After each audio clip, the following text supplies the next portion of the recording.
네, 크롱님들 반갑습니다. 박종환 작가입니다. 자, 중동 리스크가 단기적으로 완화되는 흐름 속에서 시장은 빠르게 반등을 시도를 했는데 여전히 방향성을 확정 짓기에는 이른 구간에 머물러 있습니다. 비트코인이 주요 저항 구간을 앞두고서 에너지를 축적하는 흐름을 보이고 있는데요. 과연 이 움직임들이 즉 이 추세를 계속해서 이어갈 수 있을지, 과연 구조적 전환의 시작점인지 한번 점검해 보겠습니다. 네, 오늘 영상이 도움이 되셨다면 구독, 좋아요, 댓글, 알림 설정 정중히 부탁드리겠습니다. 네, 먼저 뉴욕 증시 상황부터 한번 보겠습니다. 어제 시황에서 뉴욕 증시가 마감된 이후에 휴전 협상이 이루어졌다라고 말씀을 드렸고 그 부분들이 가격에 강하게 반영될 것이다라고 말씀을 드렸는데 3대 주가 지수가 모두 다 크게 급등을 했습니다. 특히 다우지수 같은 경우는 작년 4월 이후로는 하루 최대 상승폭을 기록을 했습니다. 현재 이란은 호르무즈 해협 재개방에 동의했고 양국은 오는 11일에 파키스탄에서 종전 협상을 진행할 예정입니다. 자, 그런데 휴전 직후에 또 이스라엘이 레바논 공격을 하면서 이란이 합의 철회를 하겠다, 또 이렇게 주장을 했다가 다시 미국과 책임 공방이 이어지는 상황인데요. 이렇게 여전히 지정학적인 불확실성이 남아있지만 그럼에도 시장에서는 결국은 완만하게 마무리되지 않을까, 이런 기대감들이 반영이 되고 있습니다. 그리고 그런 심리들은 유가에 가장 먼저 반영이 되고 있습니다. 국제유가가 하루 사이에 단기적으로 15%가량 하락을 했고 미국 국채금리도 하루 사이에 큰 폭으로 하락을 하고 있습니다. 자, 그런 가운데서 어제 연준 3월 FOMC 의사록이 공개가 됐습니다. 이란 전쟁으로 인해서 경기 둔화에 따른 금리 인하 필요성과 더불어서 인플레이션 상승에 따른 금리 인상 필요성이 동시에 존재하는 양방향 리스크가 강조가 되고 있는데요. 결론적으로 연준은 당분간 금리를 동결한 채 상황을 지켜보자, 이런 스탠스를 유지를 했습니다. 네, 그러면 현물 ETF 흐름도 한번 보겠습니다. 비트코인과 이더리움 ETF가 단기적으로 하루 사이에 또 순유줄로 전환을 했지만 14일 평균 자금 흐름으로 한번 살펴봤을 때는 현재 소폭 개선되는 움직임이 포착이 되고 있습니다. 초기 안정화 신호가 나타나고 있는 건데요. 아직까지는 기관 수요가 본격적으로 강하게 유입되진 않고 있지만 매도 압력이 완화되면서 바닥을 다지는 초입 단계로서 볼 수 있는 수준입니다. 자, 거기다가 모건 스탠리의 비트코인 현물 ETF가 상장을 했습니다. 전날 3,400만 달러 유입을 기록을 하면서 시장에 관심을 받았는데요. 아직까지는 시장 지배력을 확보할 만큼의 큰 흥행이다라고 보기는 어렵습니다. 블랙락 같은 경우는 출시 초기에 하루 3억 7,100만 달러 순유입을 기록한 바 있기 때문에 그와 비교했을 때는 아직까지는 10분의 1에도 미치지 못하는 흥행이라고 볼 수 있습니다. 하지만 모건 스탠리 같은 경우는 글로벌 은행이고 본인들이 운용하는 자산에 대한 배분들을 하기 때문에 신규 자금의 어떤 흥행 유입이 아니더라도 꾸준히 AUM 규모를 늘려나갈 수 있다는 부분들이 더 중요한 포인트입니다. 네, 그러면 온체인 지표 통해서 시장의 상황 조금 더 정확하게 한번 살펴보겠습니다. 자, 휴전 이후에 파생상품 시장에서 약 2시간 동안 27억 달러가 유입될 정도로 대규모 매수세가 이어졌습니다. 자, 이렇게 강한 매수세가 파생상품 시장에서 들어오니까 숏청산이 발생을 하면서 가격이 단기적으로 상승을 했습니다. 그래서 비트코인 가격 모멘텀 지표도 현재 강세 영역으로 진입을 하고 있는데 올해 들어서 1월에서 2월 사이에도 이렇게 강세 영역으로 진입을 했다가 다시 하락했던 국면이 있기 때문에 이렇게 강세 국면으로 전환했다라는 요 사실보다는 추세가 전환이 돼야 되고 결국은 이 흐름들이 유지가 잘 되는 것이 가장 중요합니다.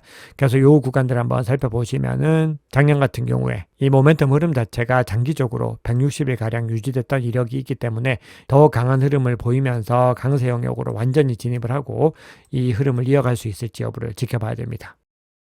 자, 그런데 아직까지는 추세 전환이라고 보기 이른 가장 중요한 이유 중에서는 온체인 관점에서는 결국은 단기 투자자들이 아직까지 수익으로 전환하지 못했다는 부분입니다. 여전히 단기 투자자들이 높은 손실 구간에 위치를 하고 있고 현재 0.88 정도에 위치를 하고 있습니다. 그래서 이 수치가 1을 넘어서서 단기 보유자 실현 가격을 넘어서는 것이 중요합니다. 그러면은 단기 보유자들이 본전 심리에 의해서 매도세가 다 마무리되고 나면은 그때 더 본격적으로 상승 흐름을 이어갈 수 있습니다. 그래서 아직까지는 또 가야 될 길이 꽤 남아있구나라는 걸 볼 수 있고요. 다음으로 또 굉장히 중요한 부분이 바로 현물 거래량이 아직까지는 여전히 부진하다는 겁니다. 현재 상승은 파생상품 중심의 구조가 더 이어지고 있고 현재 60K에서 70K 구간에서는 그동안에 오래 머물면서 대규모 매집이 이루어져서 하방 지지가 견고하게 이루어지고 있지만 70에서 80K대 구간은 매물대가 얇기 때문에 현물 수요가 조금 더 힘을 내면은 변동성이 확대될 가능성이 있습니다. 결론적으로 현재 현물 거래량이 낮기 때문에 이 흐름들이 상승 흐름을 본격적으로 가지고 가야지 가격 상승으로 연결될 수 있다는 부분들 강조를 드립니다. 자, 다음으로는 패턴 관점 한번 보겠습니다. 지금 2022년이 대세 하락장이었고 현재 그 구간 대비로 4월에 위치를 하고 있는데 AVIB 비율이라고 해서 과거 약세장 주기와 비교해서 현재 시장 상황을 정량적으로 분석하는 지표인데요. 지금 이 지표가 1을 하회를 하고 있는데 요 구간들 비슷한 구간에 형성이 되어 있다라고 해서 글래스노드에서는 현재 수준이 2022년 중반과 유사한 흐름을 보이고 있다 이렇게 얘기를 하고 있습니다. 그런데 2022년으로 돌아가 봤을 때 가격이 가장 극단적으로 침체기였던 구간은 이 중반 구간이 아니라 오히려 더 후반인 3분기에서 4분기였습니다. 그렇기 때문에 만약에 우리가 2022년과 같은 동일한 패턴을 가지고 간다라고 했을 때는 강한 하락이 남아있다라는 해석을 할 수가 있는 거죠. 하지만 글래스노드는 과거처럼 추가 하락을 하기보다는 회복하기까지 시간적인 소요들이 더 일어날 수 있다. 이렇게 해석을 하고 있습니다. 그러면 그 근거로 들 수 있는 부분은 2022년과는 사이클 패턴 자체가 확연히 달라졌다라는 부분인데요. 물론 우리가 지금 시점부터 해서 강하게 하락이 한 번 더 남아있을 수 있다는 가능성은 충분히 열려있는 구간입니다. 지금부터 해서 무조건적으로 반등을 한다 이런 관점은 아니지만 우리가 2022년과 그냥 그대로 대세 하락장이기 때문에 고지고대로 그냥 비교를 한다라고 했을 때는 데이터상으로 그렇지 않다라는 부분들을 살펴봐야 되는 거죠. 그러면은 2021년에서 2022년 대세 상승장 한번 살펴봤을 때 실현 가격이 200주 이평선을 월등하게 상회를 하면서 이렇게 크게 올라가는 구간이 발생을 했습니다. 하지만 이번 시즌에는 그런 구간이 전혀 포착이 되지 않았죠. 실현 가격이 200주 이평선을 크게 넘어서지 못했다는 겁니다. 그러다 보니까 산이 높으면 골도 깊다라는 이야기처럼 이렇게 데드크로스가 강하게 일어났고 하방 압력을 받았었는데 지금은 그런 구간들이 좀 제한되는 부분들이고요. 오히려 상승 대비로는 좀 많이 반납하는 모습들입니다. 그리고 또 중요한 부분들이 200주 이평선과 실현 가격 밑으로 가격이 하회를 했는데 지금은 그 상단을 지켜내고 있는 부분들도 차이가 있다는 것을 볼 수 있습니다. 그래서 결론적으로 지금은 약세 국면들을 이어가고 있지만 구조적으로는 과거와 달라진 패턴들이 포착이 되고 있고 기관들의 수요와 그리고 규제에 대한 부분들 이런 여러 가지 변수들이 지난 시즌과는 차이가 난다라는 부분들을 확인할 수 있습니다. 자, 마지막으로 옵션 구조 한번 살펴보겠습니다. 현재 숏 감마 포지션과 롱 감마 포지션이 폭넓게 형성이 되어 있는데요. 현재 가격이 71K를 중심으로 움직이고 있는데 69K에서 71.5K 구간에 강하게 롱 감마 구간이 형성되어 있습니다.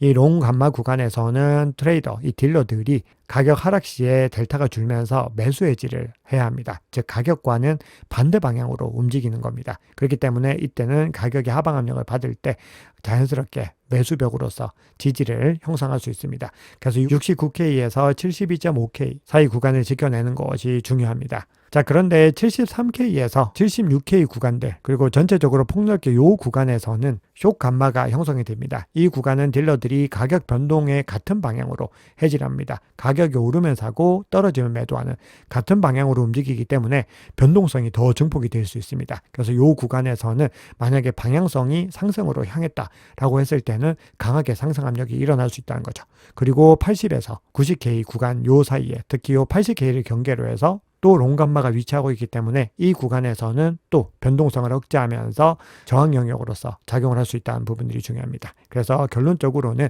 지금 현재 구간을 잘 방어해낼 수 있는 부분이 첫 번째 포인트고요. 그 이후에 73K 구간을 회복한 이후에는 상대적으로 빠른 반등이 일어날 수 있는 부분들 그리고 세 번째 더 본격적인 격전지는 80K를 넘어서는 구간이다라는 부분들이 중요합니다. 그리고 그 구간을 기점으로 해서 단기 보유자 실현 가격도 위치하고 있기 때문에 우리는 아직까지는 시장의 이 방향성에 대해서 너무 일일비하거나 조급한 마음을 품지 않고 긴 안목으로 시장을 바라볼 수 있다는 것이 이 옵션 감마 포지션이 이야기하고 있는 의미입니다. 네, 시장의 중요한 이슈들 몇 가지 정도만 살펴보겠습니다. 이란이 호르무즈 해협 통행 선박에 대해서 비트코인 또는 위안화 결제를 요구하면서 달러 결제망을 우회하려는 움직임을 보이고 있는데요. 여기에서 비트코인이 먼저 들어가는 것이 중요합니다. 지정학적인 리스크 속에서 디지털 자산과 이 비달러 결제 수단 그 중에서도 비트코인의 실사용 가능성을 보여주는 사례이기 때문에 이번 전쟁을 통해서 비트코인의 가치가 많이 입증이 됐다. 이렇게 볼 수 있고요. 찰스 슈왑 같은 경우는 투자 성향에 따라서 비트코인과 이더리움의 적정 비중을 제시를 했는데 공격형 기준으로 비트코인을 최대 5.6%까지 편입을 권장을 했습니다. 암호화폐가 보조자산이 아니라 이제 포트폴리오 내의 전략적인 자산으로 자리 잡고 있다라는 의미로 볼 수 있습니다. 5.6%라는 거는 굉장히 유의미한 수치라고 볼 수 있습니다. 자, 그리고 마이클 세일러 스트래티지 설립자가 비트코인이 6만 달러 부근을 형성했던 그때가 아마도 바닥이 아니었을까 또 이렇게 이야기를 하고 있습니다. 그러면서 그렇게 이야기하는 근거로서 매도세가 이제 대거 소진이 된 부분들을 이야기를 하고, 그리고 ETF 자금 유입과 기업 매수 흐름이 공급을 흡수하면서 구조적으로 하방 압력을 제한하고 있다, 이렇게 분석을 하고 있습니다. 자, 그리고 최근에 양자 컴퓨터 관련해서 많은 또 분석 기사들이 나오고 있는데요. 미국의 투자은행인 번스타인은 양자 컴퓨터가 비트코인의 실존적인 위협이 아니라 기술적 진화의 계기가 될 수 있다, 이렇게 얘기를 하고 있습니다. 그러면서 단기적인 위협은 제한적이지만 장기적으로는 결국은 네트워크 업그레이드와 대비를 통해서 충분히 막아낼 수 있다, 이런 관점을 이야기를 합니다.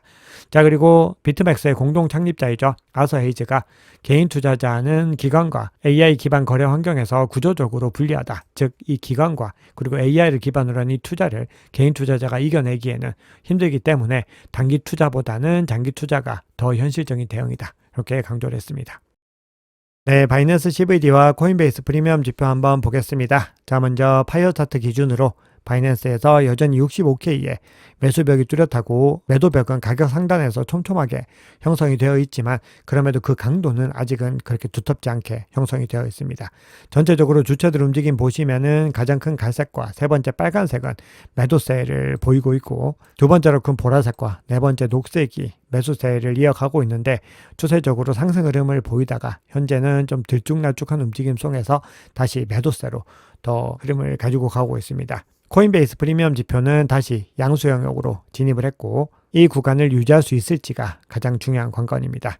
결국 더 중장기적으로 꾸준하게 상승세를 이어가기 위해서는 미국 기관 수요가 회복되는 것이 가장 중요합니다. 자, 마지막으로 비트코인 차트 점검하면서 오늘 시황 마무리하겠습니다. 자, 휴전 이후에 비트코인 가격이 단기적으로 73K 부근까지 상승을 했다가 다시 조정 구간을 겪고 있습니다.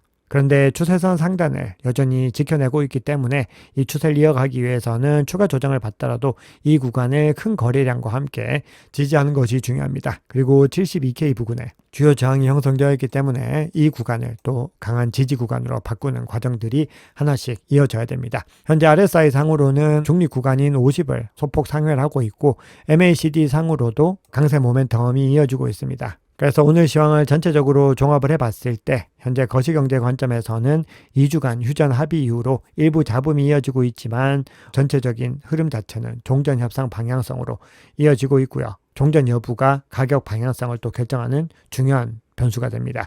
그리고 온체인 관점에서는 단기 모멘텀의 반등은 나타났지만 온체인 기준으로 추세 전환은 아직까지 이루어지지 못했다라고 말씀을 드렸고요. 이슈상으로는 전쟁 국면에서의 비트코인 역할이 부각되고 있는 가운데 제도권 자금 유입이 병행이 되고 있고 결국 핵심 변수는 전쟁이 어떻게 마무리가 되는가, 그리고 그 흐름 속에서 또 내부적으로 가장 중요한 이슈이죠.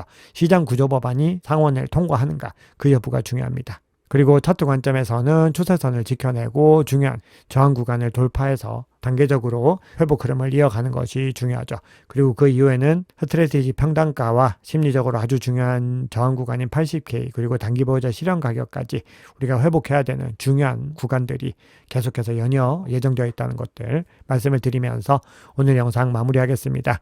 늘 크롱님들의 행복한 투자, 성공 투자를 응원합니다. 지금까지 박 작가였습니다. 감사합니다.